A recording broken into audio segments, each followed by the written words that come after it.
The harmattan wind swept through Ugwueke village, carrying with it the red dust that settled on everything like a fine shroud.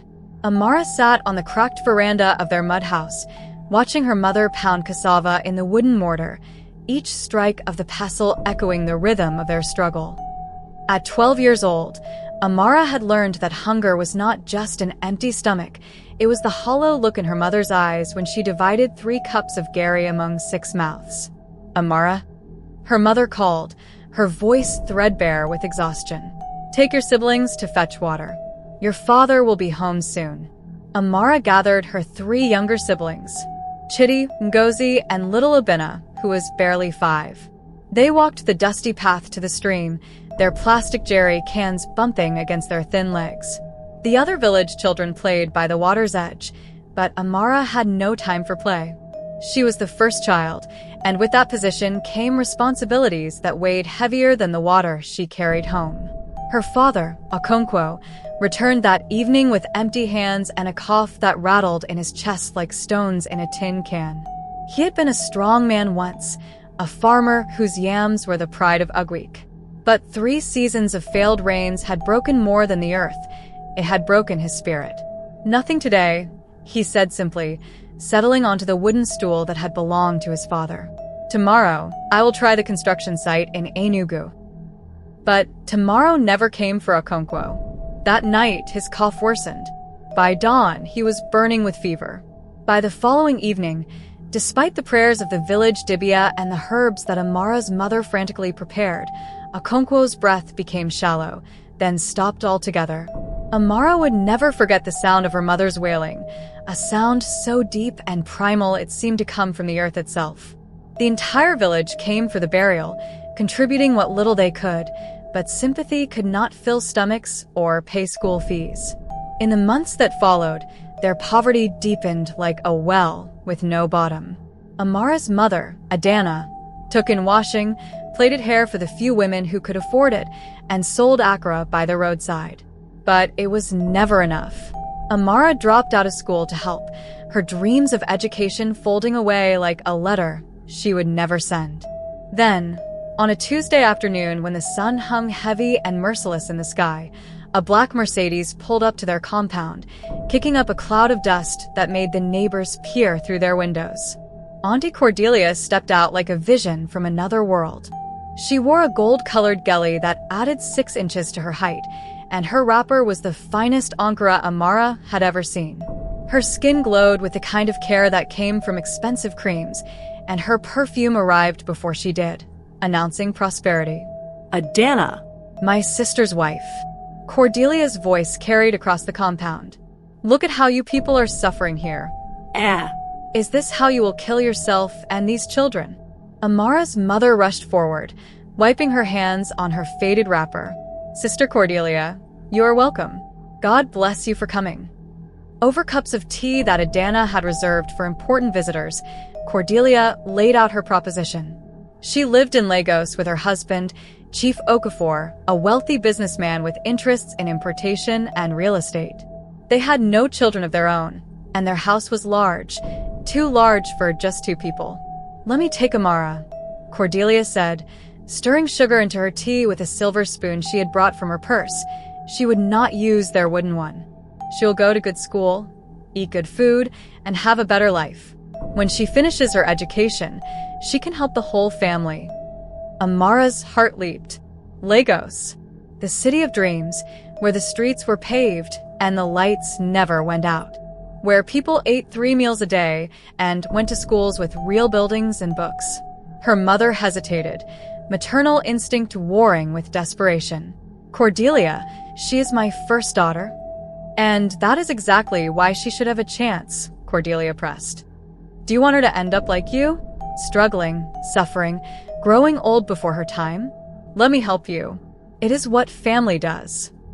After 3 days of discussion, prayers, and village consultations, it was decided. Amara would go to Lagos with Auntie Cordelia. The morning of departure, Amara's mother plaited her hair with trembling fingers, weaving in all the love and worry she could not speak aloud. "Remember who you are," she whispered. "Remember your home. Study hard, behave well, And never forget that you are an Okonkwo." Amara nodded, fighting back tears as she hugged her siblings. Little Obinna clung to her wrapper, crying, and even Chitty, who at 10 tried to be the man of the house, had wet eyes. The journey to Lagos was like traveling to another planet. The villages gave way to towns, the towns to cities, until finally they entered Lagos, a sprawling, chaotic, beautiful beast of a city that never stopped moving. Chief Okafor's house in Lekki was a mansion. It had 3 floors, a swimming pool, and more rooms than Amara could count. Her own room was bigger than the entire house she had grown up in, with a bed so soft she was afraid to sleep on it the first night. For the first 3 months, Auntie Cordelia was kindness itself. She took Amara shopping, filling bags with clothes, shoes, and books. She enrolled her in a prestigious private school where the students carried laptops and spoke English with crisp accents. She fed her meals that Amara had only heard about: jollof rice with chicken, fried rice, pasta, fruit that came from other countries. Amara bloomed like a flower finally receiving water. She excelled in school, her natural intelligence now nurtured by good teaching and resources. She made friends, learned to use a computer, and discovered a love for mathematics that her teacher said could take her anywhere in the world. But slowly, subtly, like the harmattan that creeps in gradually until one day you wake up and everything is covered in dust, things began to change. It started with small comments. "Amara, you are eating too much. Do you think food is free?" Or, "Why are you using so much water for bathing?" Village girl mentality. Then came the additional chores. While Auntie Cordelia had 2 housemaids, Amara was expected to wake at 5 in the morning to sweep the compound, wash dishes, and prepare breakfast before getting ready for school. After school, there were more chores waiting. "You must earn your keep," Auntie Cordelia said, her voice no longer warm. "I am not running a charity." By the end of the first year, the transformation was complete. Amara was no longer a niece being helped, she was free labor. The housemaids, Mary and Patience, were treated better than she was. They ate with the family. Amara ate their leftovers in the kitchen. They had Sundays off. Amara worked 7 days a week. The beautiful clothes from the first months were locked away. Now Amara wore faded hand-me-downs that were too small or too large. Her school fees were paid. Auntie Cordelia made sure to remind her of this constantly, but everything else was a favor she should be grateful for. "Do you know how much I spend on you?" Cordelia would shout when Amara was too slow with a chore or broke a plate from exhaustion. "Your mother couldn't even feed you. At least here you eat and go to school. Ungrateful girl." The worst part was that Amara could not tell her mother. The few times Adana called the house, Cordelia stood over her, monitoring every word. "Tell your mother how well you are doing. Tell her how grateful you are." And Amara, knowing her mother's heart would break, knowing there was no alternative, would lie. "Mama, I am fine. School is good. Auntie is very kind." Chief Okafor was rarely home, traveling constantly for business. When he was there, he seemed oblivious to his wife's cruelty, or perhaps he simply did not care. He was a man who had bought his peace by giving his wife money and freedom to do as she pleased. The years passed like a slow punishment. Amara grew from a girl of 12 to a young woman of 18, her body developing despite the hard labor, her mind sharpening despite the emotional abuse. She poured everything into her education because it was the only thing that was truly hers. While other students socialized and enjoyed their teenage years, Amara studied with the focus of someone who knew that education was her only way out. At night, lying on her thin mattress in the small room off the kitchen, she had been moved out of the nice bedroom after the first year. Amara would dream of the future. She would be somebody. She would be successful. And she would never, ever be at anyone's mercy again. In her final year of secondary school, Amara scored the highest marks in her school's WAC examination. Her mathematics teacher, Mrs. Adeyemi, called her aside one day. "Amara, you have a gift," she said. "Have you thought about university?" University. The word hung in the air like a soap bubble. Beautiful, fragile, likely to burst. "My auntie has not mentioned it, Ma," Amara said carefully. Mrs. Adeyemi frowned. She had noticed things over the years. The worn uniforms, the tired eyes, the way Amara never joined school trips because she had family obligations. There are scholarships, Mrs. Adeyemi said. With your grades, you could get a full scholarship. Let me help you apply. Hope, dangerous and bright, flared in Amara's chest. That evening, she approached Auntie Cordelia with the university forms. Chief Okafor was home, which gave her courage. Auntie, my teacher says I can apply for scholarships to university. I can study and... University. Cordelia laughed, but there was no humor in it. And who'll do the work around here?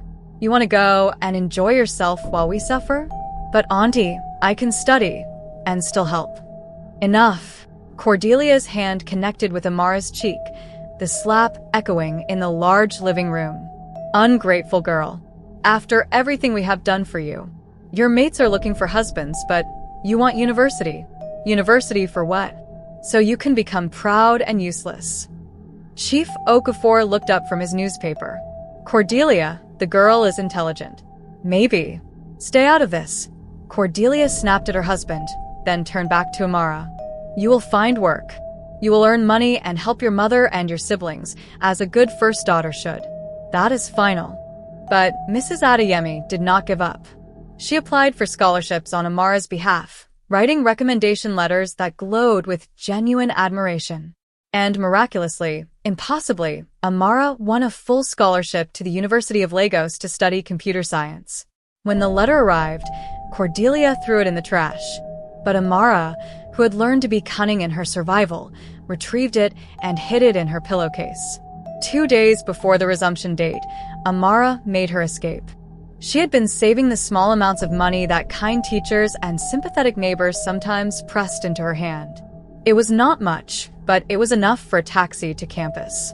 She left at dawn, when the house was still sleeping, taking only a small bag with her certificates, the scholarship letter, and one photograph of her family. She left a note for Cordelia. Thank you for the education. I will never forget what you taught me. The irony was intentional. University was freedom. It was hard. She worked 3 part-time jobs to afford things the scholarship didn't cover. She studied late into the night. She ate once a day sometimes, but it was hers. She was building her own life, brick by brick. In her second year, she met Professor Adekunle, who ran a tech incubator. He saw something in Amara, the same hunger for success that had driven him from poverty to a PhD. You think differently, he told her after she presented a project on mobile banking solutions for rural communities. You understand both worlds, the village and the city. That's valuable. Under his mentorship, Amara dove into tech entrepreneurship. She learned coding, software development, and business management. She slept 4 hours a night and ran on pure determination. By her final year, she had developed an app called Farm Connect that linked rural farmers directly with urban markets, cutting out exploitative middlemen. It was exactly what Nigeria's agricultural sector needed. The app won several competitions. Investors noticed. By the time Amara graduated with first-class honors, she had secured funding to scale her business. The next 5 years were a whirlwind.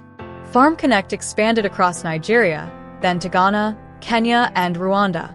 Amara became a tech darling, featured in magazines, invited to speak at conferences, courted by international investors. The girl who had scrubbed floors and eaten leftovers was now a millionaire, then a multi-millionaire. She never forgot where she came from.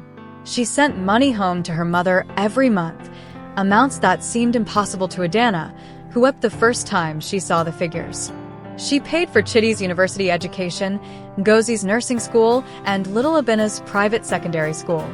She built her mother a proper house in Ugwueke, with running water and electricity from solar panels. Amara, my daughter, how? Her mother asked during one of her visits home, looking at the mansion that now stood where their mud house had been. You taught me to be strong, Mama, Amara said simply. And Auntie Cordelia taught me to be unbreakable. She had not seen or spoken to Cordelia in those 7 years. She had heard through the village gossip network that Chief Okafor had died, that his business had collapsed in debt, that Cordelia had fallen on hard times. Amara felt nothing. Not satisfaction, not pity. She had simply moved on. At 28, Amara met Chikwudi at a tech conference in Abuja. He was an architect, successful in his own right, with kind eyes and a gentle manner that reminded her of her father. They talked for hours about their dreams, their struggles, their visions for Nigeria's future. Their courtship was a whirlwind, and within a year, they were planning a wedding that was the talk of Lagos society. Amara could have had the biggest, most ostentatious wedding, but she wanted something elegant and meaningful instead. The traditional wedding was held in Ugwueke, bringing the entire village together in celebration. The white wedding would be in Lagos, at the prestigious Ugwueke Hotel, with 300 guests. 2 weeks before the wedding, Amara was in her office reviewing the guest list when her secretary buzzed her. "Ma, there's someone here to see you. She says she's your aunt, one Mrs. Cordelia Okafor." Amara's pen stopped midair. For a moment, she was 12 again, small and powerless. Then she remembered who she was now. Send her in. The woman who entered was a shadow of the Cordelia she remembered. The expensive clothes were gone, replaced by a faded akara. The confidence had evaporated, leaving behind someone who looked older than her years. But the eyes. Amara recognized those eyes that had watched her with contempt for 6 years. "Amara," Cordelia's voice trembled. "Look at you. I read about you in the papers. I couldn't believe it was the same girl." "Please sit down, Auntie." Amara's voice was professionally courteous, nothing more. Cordelia perched on the edge of the leather chair, her hands twisting in her lap. "Amara, I came to apologize. I was wicked to you. There is no excuse for how I treated you. After my husband died, after I lost everything, I had time to think. I had time to regret." Amara studied her former tormentor. She could see the desperation there, the hope that this rich niece might help her. The irony was almost poetic. "Why did you do it, Auntie?" Amara asked quietly. "Why did you bring me to Lagos just to treat me like a slave?" Cordelia's eyes filled with tears. "Jealousy," she admitted. "Your mother was always the beauty, always the one people loved. When she married your father, when she had children, I was bitter. I had money but no children. So when I took you, at first I meant to be kind, but seeing you there, young and full of potential, it reminded me of everything I didn't have. I took my anger out on you. It was wrong. It was evil." "Yes," Amara said simply. "It was." Silence filled the room. "I heard you are getting married," Cordelia said finally. I don't know what I came for. To apologize. To ask forgiveness. Maybe to ask." She trailed off, shame coloring her face. "To ask for money?" Amara finished for her. Cordelia flinched but nodded. Amara stood and walked to the window, looking out at the Lagos skyline. She thought of the girl she had been, the woman she had become. She thought of all the nights she had cried herself to sleep, all the times she had been hungry, humiliated, broken down. She thought of her mother's words, "Remember who you are." She turned back to Cordelia. "Do you know what you taught me, Auntie?" Cordelia looked up hopefully. "You taught me that kindness must be chosen, not expected. You taught me that cruelty comes from brokenness. You taught me that I could survive anything. And most importantly, you taught me exactly the kind of person I never wanted to become." She went to her desk and wrote out a check. Cordelia's eyes widened when she saw the amount. 2 million naira. "This is not because you deserve it," Amara said clearly. "This is because I deserve to be free of any debt, real or imagined, that connects us. Consider this payment for the 6 years of school fees you spent on me. We are now even. You will never contact me or my family again. If you need help in the future, there are charities and government programs. I am not one of them." Cordelia took the check with shaking hands. "Amara, Goodbye, Auntie Cordelia." After she left, Amara sat in her office for a long time, watching the sun set over Lagos. She felt lighter, as if she had set down a burden she had been carrying for years. That evening, she drove to Lekki, to the street where Chief Okafor's mansion had stood. It was now owned by someone else, renovated and repainted. She sat in her car, looking at it, remembering the girl who had scrubbed its floors. "Thank you," she said quietly to that girl, that version of herself who had survived so that this version could thrive. "Thank you for not giving up." Her phone rang. It was Ugwueke, her fiancé. "Where are you, my love?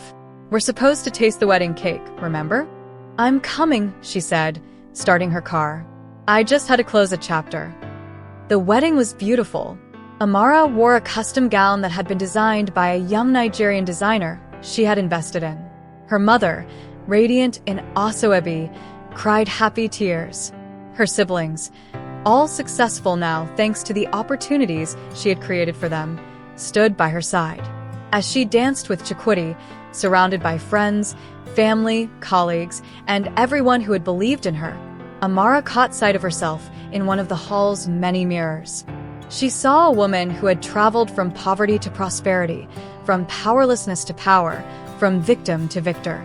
But more than that, she saw a woman who had chosen to be kind despite knowing cruelty, who had chosen to give despite knowing greed, who had chosen to rise despite every reason to stay down. In the end, that was her revenge on Cordelia.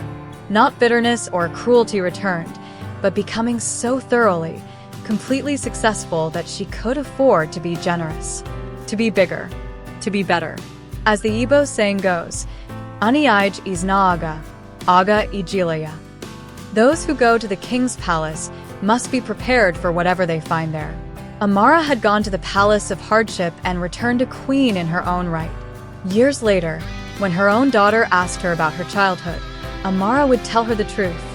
All of it. The poverty, the loss, the cruelty, the survival, the triumph. "But mommy," her daughter would ask, "weren't you angry? Don't you hate Auntie Cordelia?" And Amara would smile and say, "Hate is a prison, my darling. I chose freedom instead. Your grandmother taught me to remember who I am. And what I am is a woman who decided that my past would inform my future, but never define it." "What happened to Auntie Cordelia?" her daughter would ask. "She lived," Amara would say simply. "She used the money to start a small business. I heard she became involved with the church, that she changed, but her story is no longer mine to tell. I gave her what she needed to survive, and then I let her go. Because the best revenge is not destruction. It's building something so beautiful that the past can't touch it." And in her office, in a frame on the wall among all her awards and recognitions, Amara kept one thing that reminded her of her journey. A photograph of a small mud house in Ugwueke, where a little girl once lived who had no idea she would change the world. Below it, a small plaque read, "She believed she could, so she did." But Amara knew the truth was more complex, more beautiful than any inspirational quote. She hadn't just believed. She had survived. She had fought. She had fallen and risen again. She had been broken and had reformed herself into something stronger than she had been before. And that, she knew, was the real story. Not rags to riches, but human to hero. Not victim to victor, but broken to whole. As she looked out over the Lagos skyline from her office, Amara whispered a prayer of gratitude for the struggles that had shaped her, for the mother who had loved her, for the aunt who had unwittingly steeled her, and for the girl she had been who had refused to stay down. The harmattan still blew in Ugwueke, still covered everything in red dust. But now, in the house that Amara built, her mother sat in comfort, her siblings studied in good schools, and hope, that most precious commodity, bloomed like flowers in the season of plenty. And Amara, the girl who had once gone hungry, now fed hundreds through her business, thousands through her philanthropy, and millions through her example. This was her story. This was her truth. This was her triumph. Hello, my lovely subscribers and listeners. Thank you all for tuning into today's story. Kindly like and subscribe for more interesting and heartwarming stories from the Village Storyteller. Thank you, and may God bless you.